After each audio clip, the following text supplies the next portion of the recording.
उपलब्धियां आपको क्यों नहीं नजर आती है? हाँ, उपलब्धि नजर आती है मेरे को, मुझे नजर आती है, किसको नजर नहीं आती?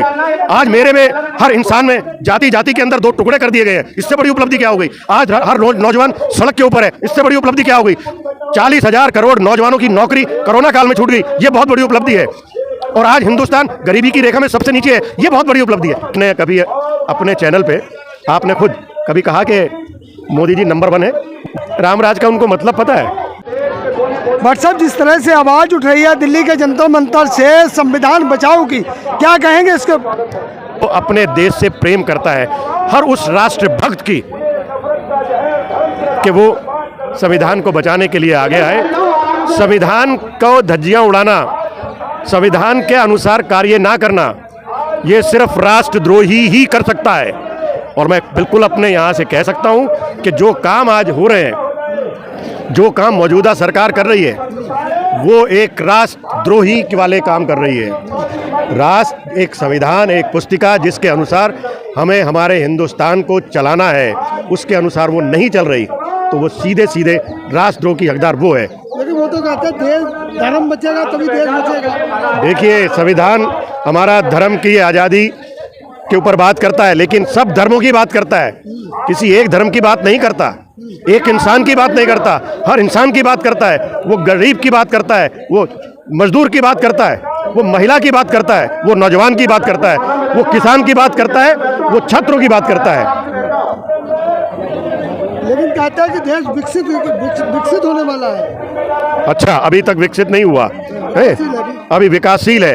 आपको अगर आप तो सारा दिन साहित्य को पढ़ते हैं, खबरों को देखते हैं, देश दुनिया को जानते हैं, क्या हाल हुआ है हमारा, हम कहाँ चले गए?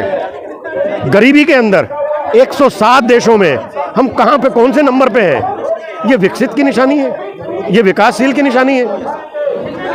हम नई नई चीज़ों को छोड़ करके पुरानी चीज़ों पे जा रहे हैं। हम आज इतने अंधविश्वासी होते जा रहे हैं, हमें इतना अंधविश्वास परोसा जा रहा है कि ये करोगे तो ये होगा।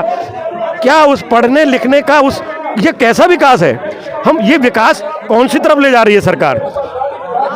आगे की तरफ ले जा रही है या 5000 साल पीछे की तरफ ले जा रही है? अमृतकाल चल रहा है, कह रहे रामराज की तरफ हम जा रहे हैं। अच्छा, रामराज का उनको मतलब पता है?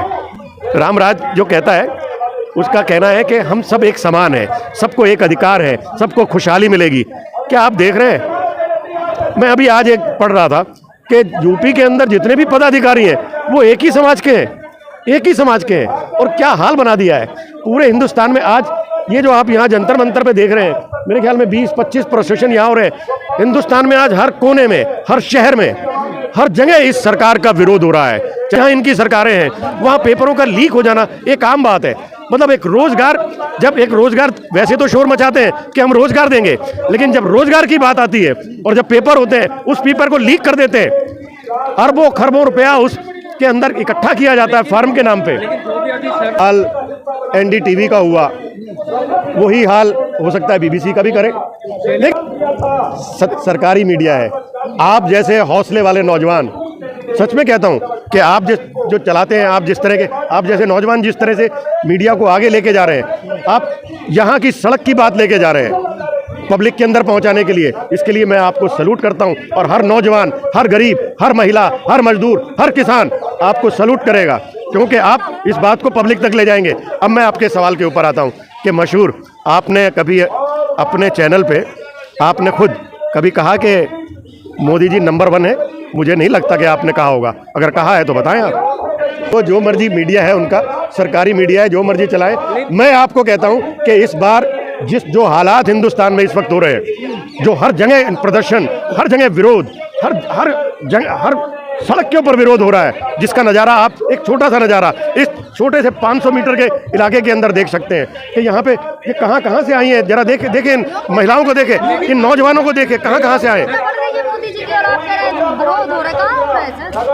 ये तो आप अपने दिल से जिस टेम्परामेंट से आप बात कर रही हैं, वो अब मुझे दर्शाता है कि आपका वो जो कहने का नजरिया है वो भी एक विरोध का है। आप भी विरोध में हैं, मैं सच में बता रहा हूँ। एक सवाल आपसे है, जो BBC डॉक्यूमेंट्री पर बवाल हो रहा है जी, इसके लिए क्या कहेंगे? BBC ये कलम को, कला को और साहित्य को ये नेस्तनाबूद कर देना चाहते हैं। ये वही है, यही कारण है इसके पीछे। जिस तरह से ये संविधान को एक एक करके एक एक पन्ना फाड़ रहे हैं, उसी तरह से ये हर चीज़ को ख़त्म कर देना चाहते हैं। उसका परिणाम है कि ये आज उसका विरोध कर रहे हैं। सुबह भी तैयारी कर रहे हैं। ये 500 मीटर के प्लॉट के अंदर आपको तैयारी नजर आ रही है। आपको मोदी जी की तो बिना बात करे, बिना देखे आपको उनकी तो तैयारी नजर आ गई है। लेकिन ये जो यहाँ पे आप एक बार कैमरा घुमा के दिखाइए, ये कितनी बड़ी तैयारी हो रही है। मोदी को हटाने के लिए ये तैयारी हो रही है ना। क्या बात कर दी आपने। यही बात इंदिरा के वक्त के भी कहा करते थे कि इंदिरा नहीं होगी तो राज नहीं चलेगा। ऐसा नहीं है। अगर ऐसी बात होती तो इतना विरोध नहीं होता। ये जनता तय करती है और ये जनता तय करेगी। आप एक आदमी की बात सुन के कैसे कह सकते हैं। लेकिन ये आप यहाँ पे देखिए कि कहाँ से लोग बाग आए हैं। यहाँ तो आ रहे लोग, लेकिन विरोध तो कर रहे हैं, वोट तो कन्वर्ट नहीं हो रहा ना। अभी देखो गुजरात में 160 लोग लग रहे, फिर भी वहाँ जीत गए। ये आप भी जानते हैं कि इनका वोट कराने का तरीका क्या है और जीतने का तरीका भी आप जानते हैं अच्छे से, है जी। देखिए, नगर निगम का चुनाव हो, प्रदेश का चुनाव हो, उसमें और राष्ट्र के चुनाव में अंतर होता है। ये आप मानेंगे कि नहीं? बस आप ये मेरा इशारा समझ जाइए। क्योंकि आज जिस हालात में हम बैठे हुए हैं, जिस हालात के अंदर एक गरीब आदमी अपना पेट नहीं भर पा रहा, वो मरने के कगार पे बैठा है। लगातार आपने देखा होगा कि पिछले 1 साल के अंदर किसानों की मरने की खबरें बिल्कुल छुपा दी इस मीडिया ने। क्या इसका मतलब किसानों ने मरना, किन्ने फांसी लगाना छोड़ दिया? ऐसा नहीं है। आप ये देहात से आई हुई औरतें, इनसे पूछिए, देहात से आया हुआ किसान है, उससे पूछिए कि कौन से गांव में जिसके अंदर किसान आज भी आत्महत्या नहीं कर रहा। सिर्फ किस लिए कि उसको असली फसल नहीं मिल रही, उसको फसल का पैसा नहीं मिल रहा, जो वो लगाता उसको मेहनत नहीं मिल रही, कर्जा मिल रहा उसको। आप इस चीज़ का ध्यान रखिए। मोदी जी की उपलब्धियां आपको क्यों नहीं नजर आती है? हाँ, उपलब्धि नजर आती है मेरे को, मुझे नजर आती है। किसको नजर नहीं आती? आज मेरे में, हर इंसान में जाति के अंदर 2 टुकड़े कर दिए गए हैं। इससे बड़ी उपलब्धि क्या हो गई? आज हर नौजवान सड़क के ऊपर है। इससे बड़ी उपलब्धि क्या हो गई?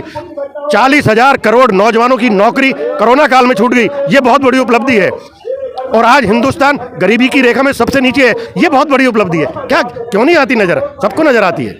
मंदिर बन रहे हैं, 10 ऐसे मंदिर बनवा दिए मोदी जी ने जिनका नाम है विश्व में, और आप कह रहे उपलब्धि नहीं है। बिल्कुल बनवाया मंदिर, बिल्कुल हाँ। क्योंकि हिंदुस्तान को मंदिर की जरूरत है। हिंदुस्तान के नौजवानों को नौकरी की जरूरत नहीं है। वोट तो उसी से मिलते हैं ना। है जी, वोट तो उसी को देख के देख रहे हैं ना लोग आजकल। ये आपका कहना है कि वोट उससे मिलते हैं। वोट देने वाले के पेट में जब रोटी जाएगी तभी वो रोटी देगा। मंदिरों पे तो आस्था बढ़ेगी आपकी। आस्था किस, मैं पहले कहा कि हमें सरकार किस तरफ ले जाना चाहती है?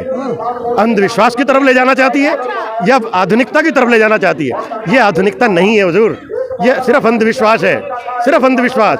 और वो अंधविश्वास हमें इस जगह ले जाएगा कि और जो जैसे पहले था 5000 साल पहले कि औरतों को घर से बाहर नहीं निकल पाएंगी, अगर औरत जाएगी तो उसको दंगा करके, काला मुंह करके शहर में घुमाया जाएगा और गरीब आदमी गरीब होता चला जाएगा। हमेशा 4 वर्णों के अंदर बांट दिया। यही होना है। ये आप उस तरफ ले जाने की बात कर रहे हैं क्या हमसे? बाबा बागेश्वर ने कह दिया जनता का अगर सहयोग मिल गया तो हम हिंदू राष्ट्र बना देंगे। ये बाबा बागेश्वर जो है आपके, ये बाबे बहुत आए हैं, ये बहुत बाबे हैं और जितने भी बाबे हैं सब जेल में पड़े हैं। ये नया बाबा है, ये भी जेल में जाएगा। मोदी बाबा ने भी तो कहा था कि सबको मैं 2 करोड़ नौकरी दूंगा, 15 लाख रोजगार दूंगा। तो ये तो बाबाओं वाली भाषा है। आम आदमी की भाषा सुननी है, आप यहाँ पे सुनिए। तो हिंदू राष्ट्र बनने से आपको क्या दिक्कत है? कोई दिक्कत नहीं है। क्या दिक्कत होनी है हिंदू राष्ट्र में? सारे सब रहे। हिंदू राष्ट्र क्यों नहीं है? हिंदू राष्ट्र हमारे देश का नाम ही हिंदुस्तान है भाई। इसमें नया राष्ट्र क्या जुड़ जाना है? राष्ट्र बहुत बड़ी चीज होती है। राज और राष्ट्र में अंतर को समझिए। राष्ट्र होता है मेरा जीना मरना, मेरा रहने सहने का तरीका, कि मैं किस तरह से रहता हूँ, क्या पहनता हूँ, वो मेरी राष्ट्र की पहचान है। मेरे राष्ट्र की पहचान है कि मैं ये ऐसे पहनूं। मेरे राष्ट्र की पहचान बिकनी नहीं है। और राज एक सत्ता होती है। आप उसका अंतर समझने की कोशिश करें।